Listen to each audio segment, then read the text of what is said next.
But what was the circumstance generally? Well, very often somebody will come at you. They might want to have a fist fight. They might want to come at you with an axe handle, and somebody with a gun shot you dead. Now, where I come from... Would you consider the guy with the axe handle armed or not?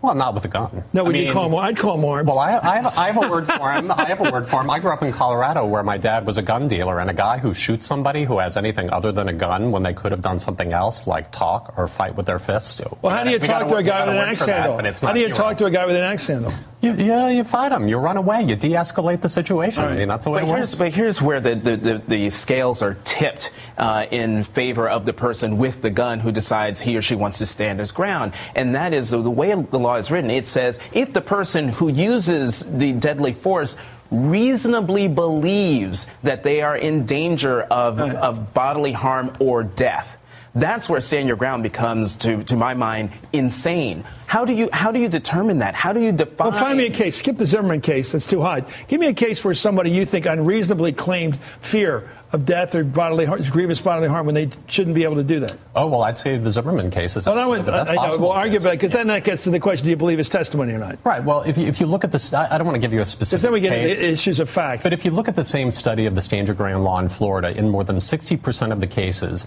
the person who shot and asserted that defense could clearly have walked away or otherwise de-escalated the situation, and they chose not to.